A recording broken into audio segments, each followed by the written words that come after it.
दिल्ली से आपको बड़ी खबर बता दें, बिहार बीजेपी कोर ग्रुप की बैठक खत्म हो गई है। केंद्रीय मंत्री गिरिराज सिंह के आवास पर यह बैठक चल रही थी। लगभग 5.5 घंटे तक ये बैठक चली। बिहार के सियासी हालातों पर मंथन किया गया है। बड़ी जानकारी सियासी गलियारों से आपको दे रहे हैं। दिल्ली से यह बड़ी खबर आपको बता रहे हैं, बिहार के सियासी हालातों पर मंथन किया गया है। करीब 5.5 घंटे तक ये कोर ग्रुप की बैठक चली है, जो अब जाकर खत्म हुई।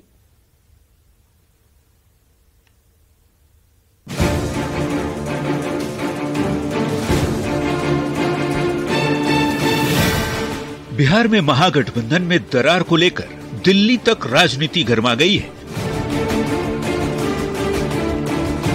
तभी बिहार के सियासी हालात की चर्चा दिल्ली में बीजेपी नेताओं ने करनी शुरू कर दी।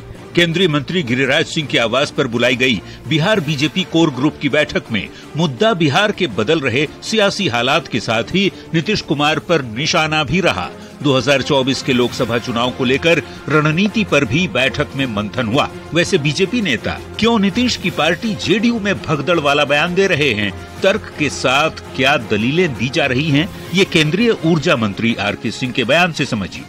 और लोग भी टूटेंगे। अब इसी टूटने को रोकने के लिए नीतीश कुमार जी अब अपने कैबिनेट का एक्सपेंशन कर रहे हैं। वो सोच रहे हैं कि लोगों को ज्यादा से ज्यादा लोगों को कैबिनेट में भर करके वो उनको भागने से रोके। लेकिन लोग भागेंगे ही। कोई भी जदयू का नेता नहीं चाहता है कि वो राजद के अधीन हो जाए, और होने वाला यही है कि जदयू का विलय हो जाएगा राजद में, तो जदयू समाप्ति हो जाएगी। होने वाला यही है।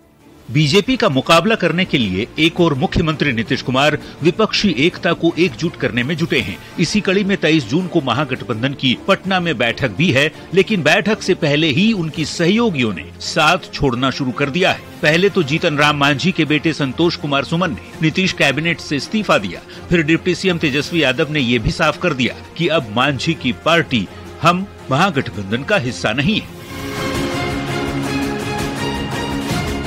वैसे दिल्ली में बिहार बीजेपी कोर ग्रुप की बैठक में बीजेपी प्रदेश अध्यक्ष सम्राट चौधरी, बीजेपी के बिहार प्रभारी विनोद तावड़े, भाजपा विधानमंडल दल के नेता विजय सिन्हा समेत केंद्रीय मंत्री गिरिराज सिंह, अश्विनी चौबे के साथ ही सुशील मोदी और बिहार बीजेपी के कई बड़े नेता शामिल हुए। न्यूज 18 के लिए दिल्ली से अमितेश सिंह के साथ ब्यूरो रिपोर्ट।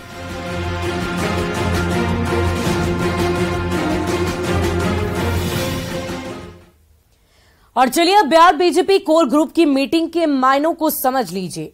वैसे तो बीजेपी सालों भर चुनावी मोड में रहने वाली पार्टी है, लेकिन लोकसभा चुनाव का काफी ज्यादा महत्व है और लोकसभा का चुनाव होने में 1 साल से भी कम का समय बाकी है। और बड़ी बात यह है कि बिहार से ही विपक्षी एकजुटता की कवायद शुरू हुई है और इसीलिए बीजेपी बिहार में ज्यादा फोकस कर रही है।